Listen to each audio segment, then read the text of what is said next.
Muy bien. Soporte vital y shock. Vamos a hablar antes del shock clásico hipovolémico hemorrágico del shock séptico. ¿Ok?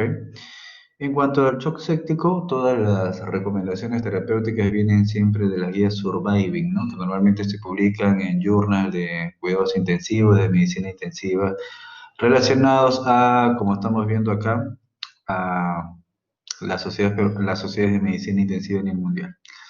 Muy bien, algunas definiciones básicas: sepsis severa, séptima disfunción orgánica con hipoperfusión tisular, y el shock séptico desde el punto de vista operativo si no revierte a la resucitación de fluidos, ¿no? Aquí propiamente en estas definiciones se incorporó en los últimos años el nivel de lactatemia por encima de 2 milimoles por litro, y si vemos ya un paciente que está con terapia con vasopresores, evidentemente también decimos que está con shock séptico, en especial si tiene un nivel de hiperlactatemia por encima de 2, ¿no? Lo cual, ojo, que tendrá su propia sensibilidad, o sea, no es que sea excluyente o categórico. Algunas definiciones operativas: sistólica menos de 90, la media menos de 70, fíjense, recuerden esto, media menos de 70, y si hay una disminución de la previa en 40 milímetros de mercurio, ¿no? Todos estos temas son orientativos para la identificación de la inestabilidad de tipo shock, ¿ok? Entonces, el manejo propiamente es medir bueno, primero que tenemos que hacer, evidentemente, la resucitación, pero toda esta secuencia la vamos a ver en realidad que ocurre en cuestión de minutos, ¿no? Entonces, cuando un paciente llega, probablemente para verificar si está hipoperfundido, tenemos que identificar el nivel del lactato, ¿no? Por si acaso esto había sido cambiado, modificado de los años previos, ¿ya? En la última guía ya establece un corte de por encima de 2 milimoles, ¿no? El previo era un poco mayor. Y obviamente lo que se ha incrementado al hacer esto es la sensibilidad. Luego siempre hay que tomar los cultivos previo al tema de los antibióticos. Recuerden que estamos en una era de antibiótico resistencia, así es que sí es que es importante haber aislado adecuadamente la sensibilidad del germen y qué tipo es. Luego hay que administrar terapia antibiótica empírica. Este es un paciente con sepsis, ya sea para gram negativos o positivos. Y cuarto, miren que hay que expandir siempre el volumen, ¿no? Todo paciente chocado siempre hay que administrarle cristaloides a esta frecuencia, 30 mililitros por kilo, o si es que el paciente tiene un nivel de lactato por encima de 4, ¿ya? Entonces, en esos contextos, esto de acá me sirve para verificar propiamente el nivel de lactemia para el diagnóstico. Y esto de acá, si está por encima de 4, me sirve también como fines terapéuticos, ¿no? O sea, a partir de este valor, yo ya puedo indicar también este, este valor, esta cantidad de cristaloides que yo voy a reponer, ¿ok? Si es que el paciente está hipotenso, también igual tengo que administrar, reexpandir el volumen con los cristaloides. Y luego ya agregar los vasopresores si es que el paciente no logra el objetivo terapéutico, que es más de 65, ¿no? Esto no se olviden. Les he dicho que para fines diagnóstico de shock la media tiene que ser menos de 70, pero para fines terapéuticos fíjense que debe ser más de 65. Así que si es que no se ha corregido después de la resucitación de volúmenes, tengo que aplicar vasopresores. ¿Ok? Muy bien. Todo esto lo tengo que hacer de forma inmediata, ¿no? Un paciente con sepsis no tratado, por ejemplo, retardo más de 3 horas el inicio de antibióticos, se asocia a incremento de la morbimortalidad, ¿ya? Acá le ponen todavía todo el esquema inicial durante la primera hora, pero en realidad todo eso es demasiado, ¿ok? Todo paciente con inestabilidad hemodinámica tiene que actuar de inmediato, ¿no? Esto es lo que habíamos visto, los pasos iniciales: medir el lactato, fines diagnósticos, cultivos, antibióticos de amplio espectro, y si está chocado propiamente, ya darle reposición de volumen con los cristaloides. Otra forma de ver es con un nivel de lactato por encima de 4. No responde, hay que iniciar vasopresores rápidamente porque el objetivo primario terapéutico aquí es estabilización hemodinámica. Muy bien. Lo mismo, lactato, cultivos, antibióticos y estabilización hemodinámica con cristaloides. ¿Ok? Muy bien, los cristaloides son de elección. Hace tiempo ya se venció esta dificultad comparativa, si decían cuál era mejor, el cristaloide, el coloide. Hoy por hoy, en realidad, no hay nada que discutir. El cristaloide es el agente de elección en un paciente que tiene shock. Obviamente estamos hablando ahí principalmente del shock hipovolémico, pero ya se traspola también a otras clases de shock, por eso los cristaloides en las guías clínicas son recomendados en los pacientes también con sepsis severa, shock séptico. Se desaconseja el uso de los coloides, principalmente en Estados Unidos, muchos reportes de sensibilización por una pequeña carga antigénica que justamente contienen los coloides en cuanto a su fabricación y que ocurría eventualmente, pero igual está descrito, ¿no?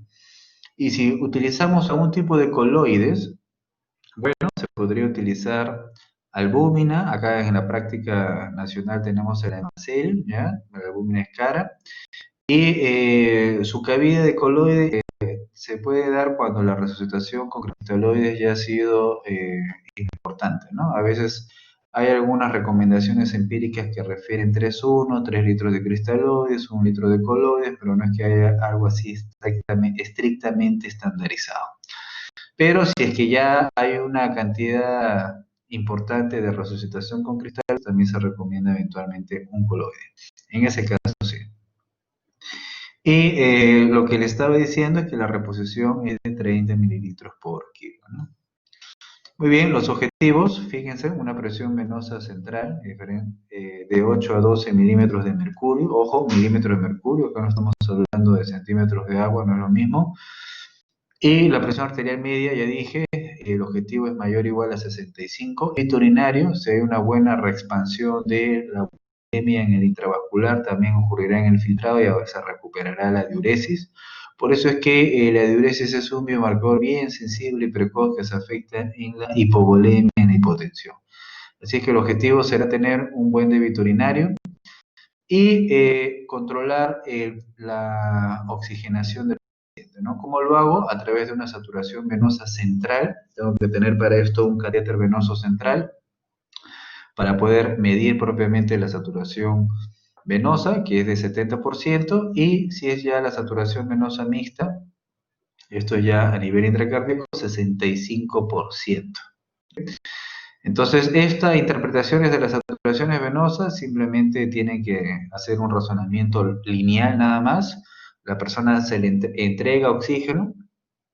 Si la persona está hipoxémica, entonces así como tiene menor concentración de sangre a nivel arterial, también tendrá menor concentración de sangre a nivel venoso. Así es que lo lógico que hay que entender aquí es de que a menor concentración o a menor saturación venosa, el paciente tiene un problema de oxigenación como consecuencia del choco. ¿Ok? Entonces simplemente hacemos la venosa porque esta es la que, como siempre, cualquier analítica es mucho más fácil de obtener, ¿no? Las drogas inotrópicas y vasotrópicas son como las que están viendo acá. Tenemos la dobutamina. Acá está diferenciado el tipo de efecto que tiene. Por ejemplo, aquí vemos que es predominantemente beta 1 inotrópico, más que el beta 2, más que el alfa. La dopamina, en cambio, va a ser dependiente de la dosis. O sea, existen dosis que son dosis dopaminérgicas que actúan en los receptores de la dopamina, que son las dosis menores, menos de 5. Las dosis inotrópicas, que son las que buscamos aquí en estabilidad hemodinámica, que son las de 5 a 10 microgramos por kilo minuto, de 5 a 10, ¿ya? Que tienen ese efecto inotrópico beta 1. Y si aumentamos más la dosis, ¿ya? Por encima de, tendremos ahí ya el efecto alfa, ¿ya? Una mayor dosis que va a generar una vasoconstricción. ¿Ok? En realidad todos los sinotrópicos en algún momento pueden inducir vasoconstricción si es que los exponemos a una sobredosificación. La noradrenalina, que es el vasotrópico de elección hoy por hoy en las guías clínicas, miren, tiene un efecto beta 1 por encima que el alfa y más que el beta 2, ¿no? Entonces esto es bueno porque el beta 2 más bien tiene efecto de vasodilatación. Así es que más bien podría generar una hipotensión, ¿no? Y eso es justamente uno de los efectos a tener en cuenta cuando damos dobutamina, ¿no? Que podría producir hipotensión por el efecto beta 2 que también tiene. ¿Ok? En cambio, la noradrenalina predomina más su efecto beta 1 y alfa.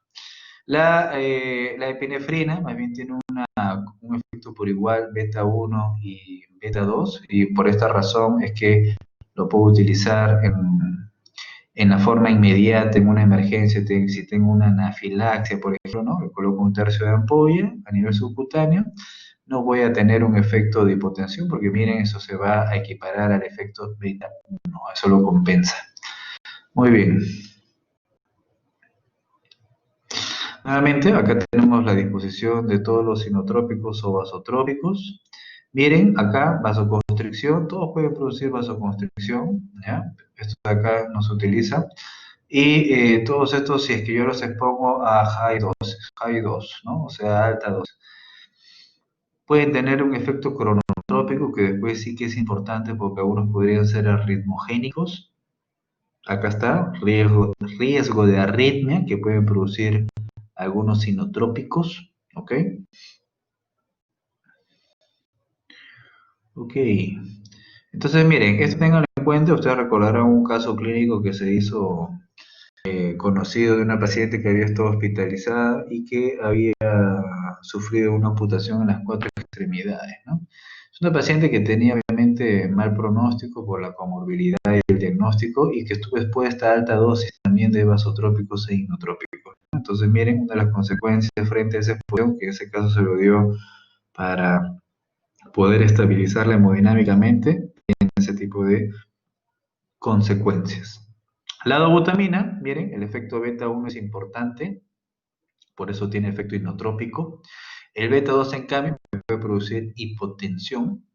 Como consecuencia de la hipotensión puede haber taquicardia refleja. Y también podría producir hipocalemia, pero esto es bien raro. Y tienen riesgo de arritmia en general todos los sinotrópicos porque contienen el calcio en el citosol. Es un análogo de la dopamina. ¿Y cuál es la indicación? Su asidero es en los pacientes que tienen bajo gasto cardíaco, podría ser incluso en una falla cardíaca, porque tiene aquí incremento de la presión de llenado del ventrículo izquierdo, ¿cierto? Que es propiamente la identificación de la falla cardíaca fisiopatológicamente, más que el paciente tenga una hipotensión, pero no severa, porque si es severa puede tener riesgo a que se hipotense por el efecto beta 2. Por esa razón es que normalmente la dobutamina se utiliza acompañada, ¿no? O sea, se puede añadir a una terapia vasopresora, como a veces se hace en la práctica. A veces yo tengo pacientes con noradrenalina más adrenalina, o en este caso yo podría tener noradrenalina más dobutamina, por ejemplo, ¿no? La dopamina, por muchas décadas, años, ha sido el hipnotrópico de elección ampliamente utilizado, es muy bueno, así es que no es que necesariamente haya quedado desplazado, no es que sea malo, no es que se asocie a grandes complicaciones, nada de eso, ¿ya? La dopamina es un excelente hipnotrópico, es precursor de la noradrenalina. Las dosis dopaminérgicas, que son las de las dosis bajas, que estamos viendo aquí, 1 a 2 microgramos por kilo minuto, menos de 5, son dosis que no tienen ahorita ningún impacto terapéutico, ¿no? Anteriormente se utilizaba para protección renal, entre comillas, pero los estudios demostraron que no tienen ningún tipo de ese efecto. Y las que buscamos son estas, 5 a 10 microgramos kilo minuto, efecto beta 1. Y tratar, en la medida de lo posible, evitar sobredosificar. Obviamente a veces se hace porque el paciente se sigue complicando en cuanto a su inestabilidad por su efecto alfa 1. ¿Ah? Entonces, al momento, se sugiere que si se va a utilizar dopamina, se utilice solo en pacientes de bajo riesgo de taquiarritmia, porque justamente esta fue la razón por la que fue desplazada por la noradrenalina, ¿no? Se hizo un estudio en el que se encontró que la noradrenalina producía menor incidencia de este tipo de taquiarritmia, ¿no? Todos los, por si acaso, inotrópicos, vasotrópicos tienen un efecto taquicardizante. Algunos de ellos son arritmogénicos y ese pequeño riesgo se identificó con la dopamina y por eso quedó desplazada con la noradrenalina. Pero como dice muy bien la guía clínica, se sugiere, ¿ya? En los pacientes de bajo riesgo y ya en las revisiones basada en evidencia, de medicina basada en evidencia, hay que tener en cuenta que hay que diferenciar los términos, ¿no? Una cosa es sugerir y otra cosa es recomendar, ¿cierto? Que tiene siempre un mayor grado de evidencia. La adrenalina, miren, esto ya habíamos dicho que el efecto beta 1 compensado con el beta 2 hará que no veamos propiamente este efecto hipotensor ni tampoco por el otro lado hipertensor. tiene una estimulación mixta, beta 1 y beta 2. Normalmente, hoy por hoy, se utiliza como segundo agente, se agrega a los agentes de elección, que uno es noradrenalina y dos es dopamina. Y esto de acá, que puede incrementar el lactato por estímulo beta 2, es un hallazgo inusual. La noradrenalina hoy por hoy constituye el primer agente de elección. A veces había la preocupación si podría generar vasoconstricción, por ejemplo, a nivel renal, pero lo que hemos visto es de que, bien, como están viendo acá, a altas dosis de la noradrenalina no hay propiamente muchos cambios del filtrado glomerular y se mantiene. ¿Ok? Entonces, sí es un buen vasotrópico. Este fue el estudio que comparaba noradrenalina versus dopamina y que en efecto encontraba que se incrementaba el riesgo propiamente de este tipo de arritmias supraventriculares en esta población expuesta a dopamina. Muy bien, finalmente el uso de los corticoides en la sepsis severa, esto ya se sabe desde hace mucho tiempo en varias guías clínicas previas. La sugerencia es no utilizar, por si acaso, corticoides, en este caso, por ejemplo, hidrocortisona, en los pacientes que tienen shock séptico, si es que no se ha hecho una adecuada resucitación de fluidos o una terapia vasopresora adecuada, ¿no? Miren, es importante siempre los fluidos. ¿Qué pasa si yo le inicio terapia vasopresora a un paciente que tiene un grado de hipovolemia, de hipoperfusión por hipovolemia? Le agravo más la isquemia por los vasopresores, ¿cierto? Por eso es que uno tiene que ir en un orden secuencial, ¿no? Primero, restablecer el volumen, luego darle la terapia vasopresora, ¿cierto? Tengo una terapia adecuada, un enfoque del diagnóstico de las sepsis, etcétera. Y si es que recién podría recurrir, pensar, utilizar hidrocortisona, ¿no? Recuerden que igual son corticoides y obviamente es un arma de doble filo, ¿no? Evidentemente podría inducir mayor muerte también, puesto que al ser un inmunosupresor también podría exacerbar el periodo de la sepsis, ¿no? Sin embargo, tiene cabida, puesto que se sabe que más o menos el 60% de los pacientes en estas condiciones de sepsis severa tienen un grado de insuficiencia adrenal relativa, o sea, sí tienen una deficiencia de cortisol.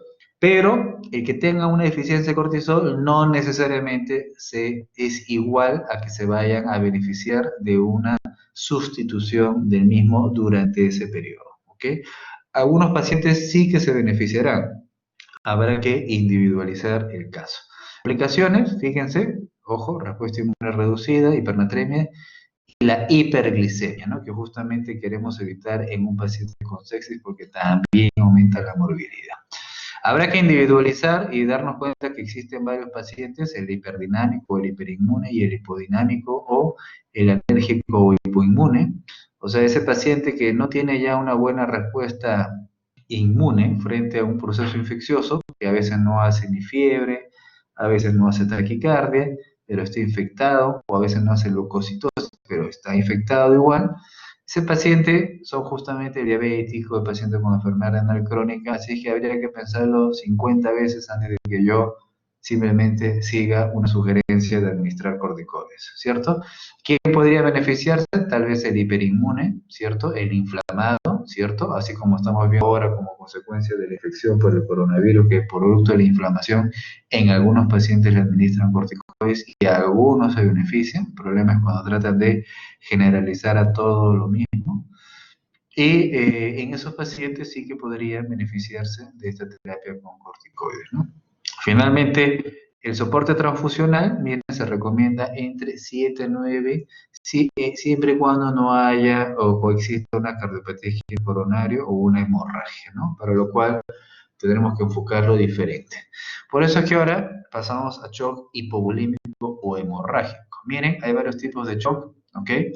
Cuando es que empieza el shock hipovolémico a identificarse propiamente por la hipotensión, recién cuando alcanza la clase 3. ¿Ok? Entonces en la clase 3 ya hay hipotensión, hay una pérdida de al menos del 30% del volumen de sangre. ¿Ok?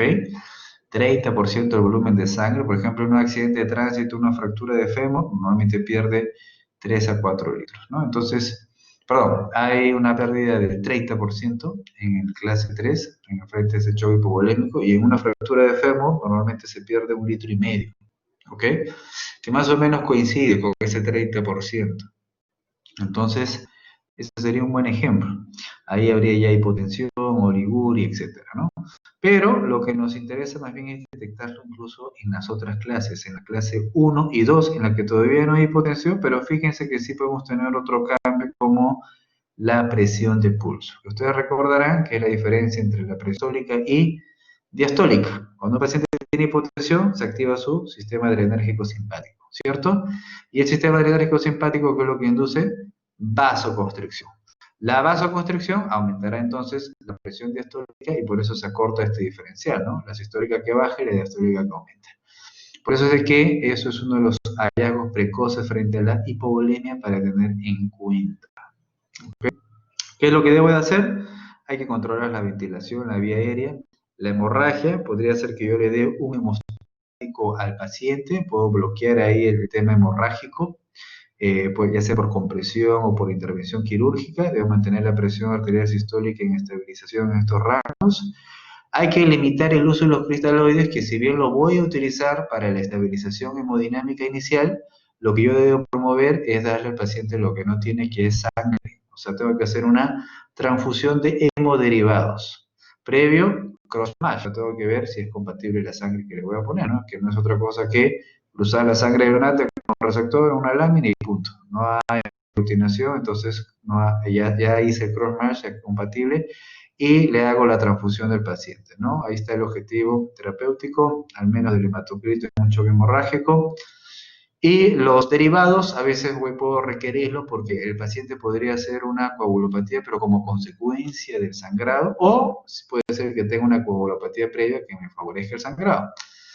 En ambos casos tengo que hacer una reposición. Pero tengo que basarme siempre en la lógica, ¿no? Si el paciente no tiene ningún tipo de antecedente en la historia clínica de discrasia sanguínea, yo no tengo que pensar que tengo una coagulopatía, ¿no?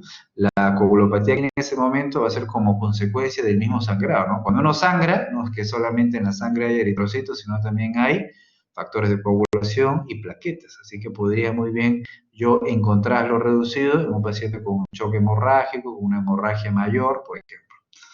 Así es que administraré si tengo esa deficiencia en un paciente con hemorragia, crioprecipitados, plasma o plaquetas. Muy bien. Y monitoreo el calcio iónico también, porque como consecuencia de los que son politransfundidos que contienen citrato de los paquetes globulares, se podría producir una alcalosis. Y la alcalosis me puede producir una hipocalcemia. Así que es importante tener en cuenta, en especial en los pacientes politransfundidos.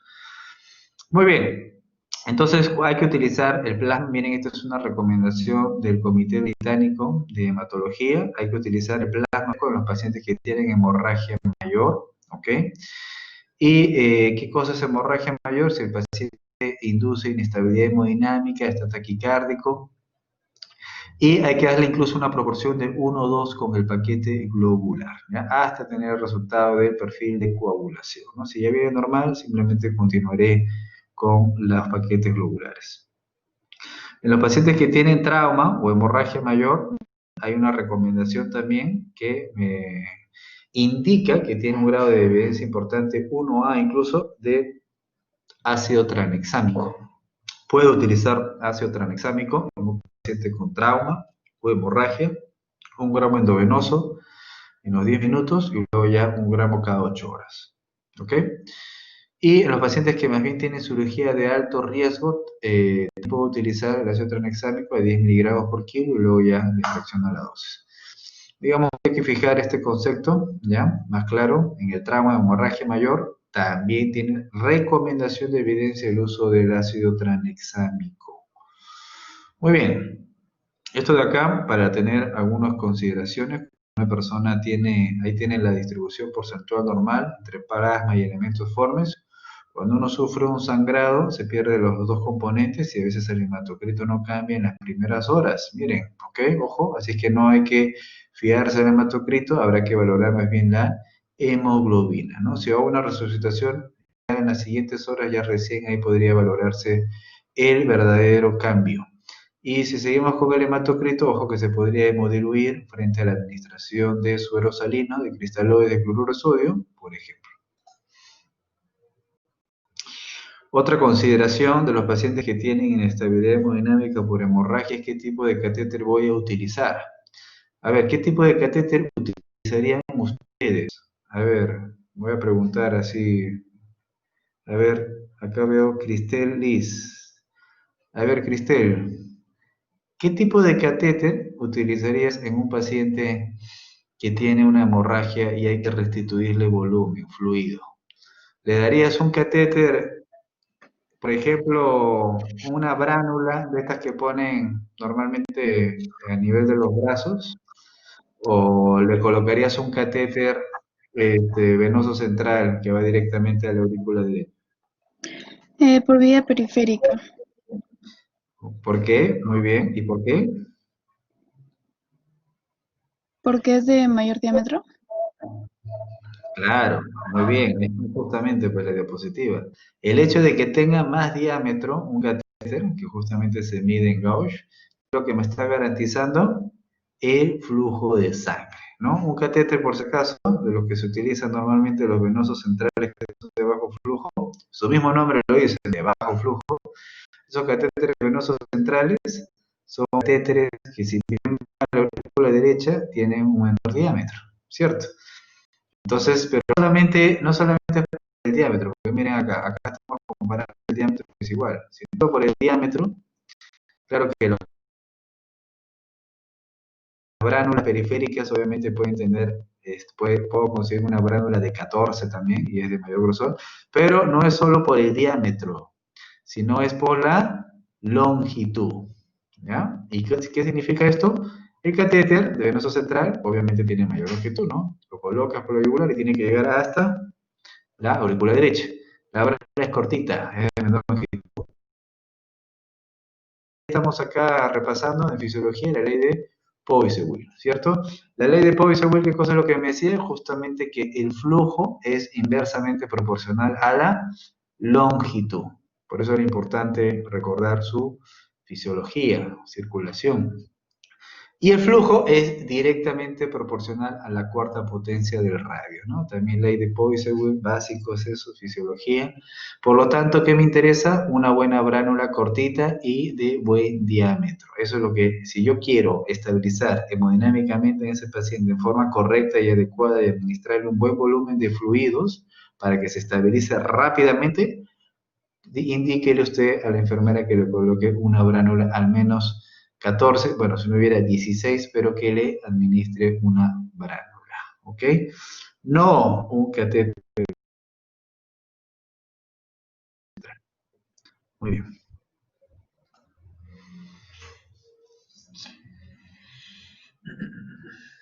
Muy bien, Cristel.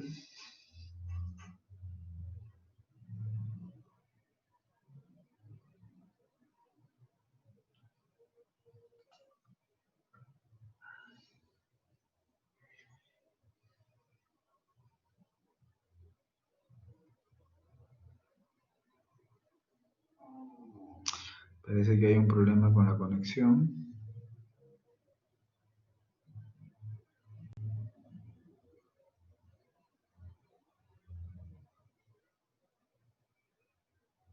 ¿Me escuchan?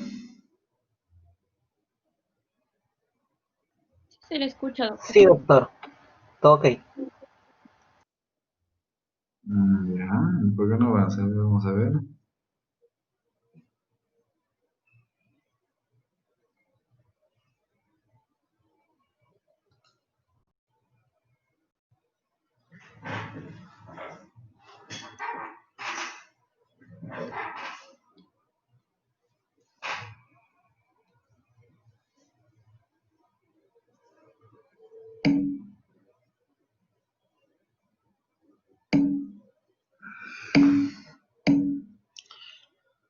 Ok, ya, ¿cómo se hace la restitución de volumen de la fluidoterapia?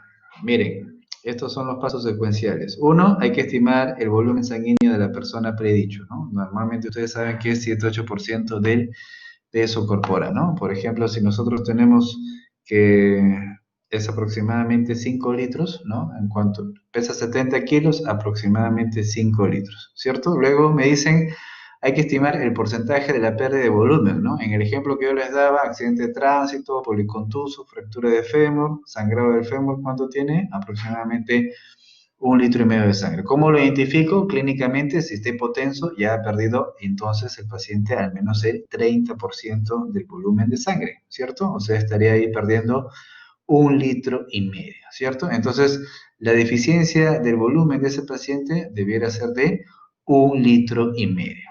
Entonces, ¿cuál es el tenor o la prioridad o el objetivo fundamental? Es que yo le voy a dar transfusión de sangre o hemoderivados, ¿cierto? Paciente con hemorragia mayor, le voy a transfundir también plasma. Le podría también dar ácido tranexámico. Pero ahorita estamos enfatizando en lo más importante, que es la estabilización hemodinámica. Entonces, hasta que el paciente llegue, el cross-match y el banco de sangre me entregue el paquete globular, va a atravesar un tiempo. Entonces, ¿cuál es el objetivo de emergencia? Ni bien llega el paciente, es estabilizarlo hemodinámicamente. Por eso es de que el trabajo inicial lo voy a tener que hacer con cristaloides, ¿ok? Cristaloides. Entonces, si yo calculara todo con los cristaloides, lo tengo que hacer de la siguiente forma, ¿no? Entonces, si hasta acá he calculado, por ejemplo, la deficiencia de 1,5 litros, aquí yo tengo que tener en cuenta que el cloruro de sodio isotónico, el 0,9%, solo el 20% permanece en el intravascular, ¿ok?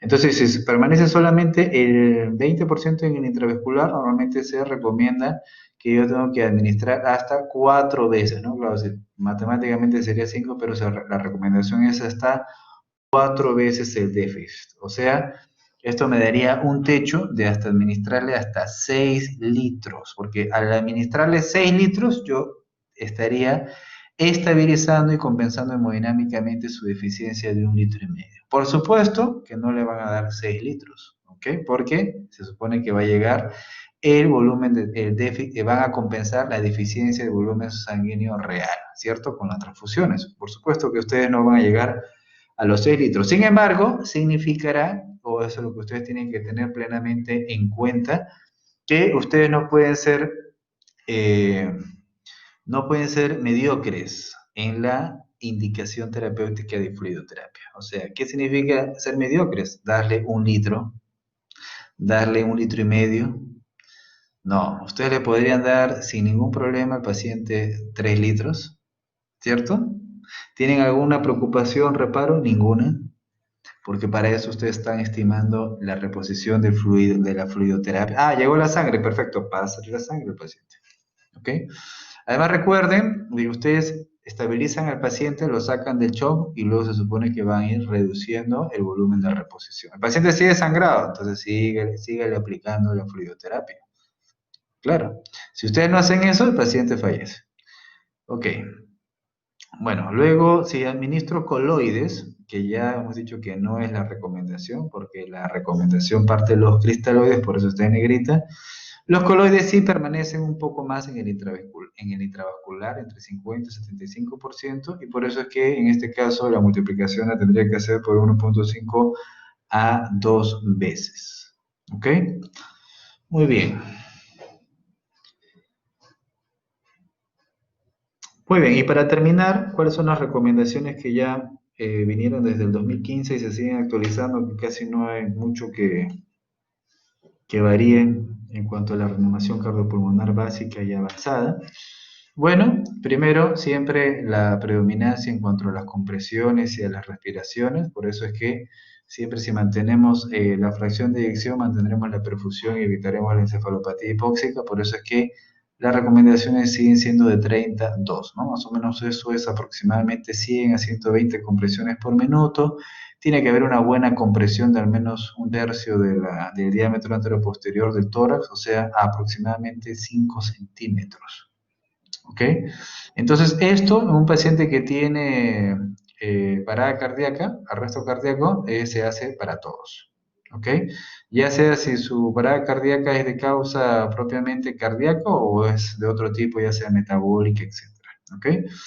Luego debo de verificar rápidamente si el paciente se encuentra en un ritmo desfibrilable. Si es desfibrilable, evidentemente paso ya al esquema de la defibrilación como tal, y si no, continuaré propiamente con este ciclo de reanimación, 2 minutos, pero sí que administraré precozmente ya la epinefrina, ¿no? Como en la práctica se hace, ¿no? Eso es lo mismo, ¿cierto? El paciente tiene ritmo defibrilable, por ejemplo, fibrilación ventricular o taquicardia ventricular sin pulso, entonces descargo ahí propiamente el primer ciclo de defibrilación. Ok, continuaré con la reanimación cardiopulmonar 2 minutos, volveré a verificar si el paciente sigue en este ritmo defibrilable, nuevamente voy a administrar otra descarga y continuaré con la reanimación cardiopulmonar. Evidentemente tendría que estar con monitoreo para ver si el paciente ya recupera propiamente el ritmo cardíaco, ¿cierto? Si no recupera, sigue toda esta secuencia que estoy diciendo, ¿no? Defibrilación, RCP 2 minutos, defibrilación, RCP 2 minutos. A partir de aquí, ya le agrego epinefrina, 1 miligramo cada 3 a 5 minutos, ¿ok? Nuevamente, por tercera y última vez, se puede verificar si el ritmo es defibrilable, y si no, seguiré todavía por 2 minutos. ¿Cuánto tiempo? Ya dependerá de la indicación del caso clínico del médico tratante.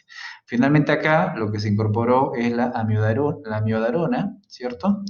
Un antiarrítmico, quedó un poco más desplazada, lo cual no significa que no se utilice la lidocaína. Ok, el paciente, en cambio, si estuviera en asistolia, ya no tiene actividad eléctrica, sin pulso, entonces, en este caso, continuaré con las reanimaciones cardiopulmonares, le voy a administrar la epinefrina. Bueno, la última guía es lo que dice lo que en realidad todos en la práctica hacemos, ¿no? Y bien estamos reanimando, estamos indicando también la aplicación de la epinefrina, cada 3 a 5 minutos 1 miligramos. Se puede verificar si el ritmo es desfibrilable, si no, sigo haciendo la reanimación 2 minutos. Hay que verificar también en este proceso cuál es la causa, obviamente, de que el paciente probablemente esté en parada, ¿no? Si es un paciente que tiene hipercalemia, seguro que habrá que colocarle gluconato de calcio. Si el paciente está con acidosis metabólica y hizo parada cardíaca por eso, habrá que administrarle bicarbonato de sodio. Entonces, va a depender, en este caso, de las causas, ¿no? Igual acá. Mientras voy valorando, voy estipulando eso. Muy bien, eso sería todo. ¿Tienen preguntas?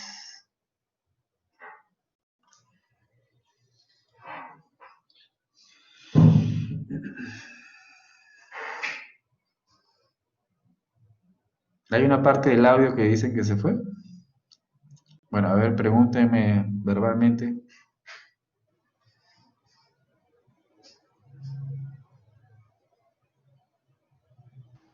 Doctor, una pregunta. Dime. Una pregunta.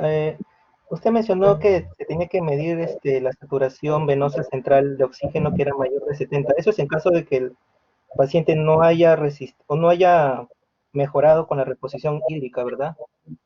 ¿O hay otro parámetro que tengo que tomar? Ojo que son parámetros. A ver, los pilares de tratamiento son los que les he enseñado al comienzo, ¿no? Pero claro de que hay algunos parámetros para monitorizar el efecto del paciente, ¿no? Los parámetros clínicos que siguen siendo importantes, evidentemente, la presión arterial y la diuresis. Los parámetros de oxigenación se supone que ya requiere que el paciente tendría un catéter venoso central, pero si el paciente no tiene un catéter venoso central, bueno, sí que lo tendrá si es que el paciente va a iniciar vasotópicos, por supuesto que sí, porque normalmente su indicación es por vía central, pero si es que no tiene un catéter venoso central, evidentemente podrá hacer de la saturación venosa, ¿ok? Lo cual no significa que haga un buen monitoreo, porque lo puedo hacer muy bien con la presión arterial media y la diuresis, ¿no? Igual, lo mismo es el caso con la presión venosa central. Hay algunas indicaciones que poco a poco cada vez van perdiendo un poco de fuerza. Hace muchos años, ¿ya? Por ejemplo, la cateterización de la arteria pulmonar para justamente diagnosticar el tipo de shock que tenían los pacientes. Eso ya son prácticas totalmente dejadas de lado, ¿no? Dejadas de lado hace mucho tiempo, ¿no? Para medir la presión capilar en cuña, etc. Muy bien.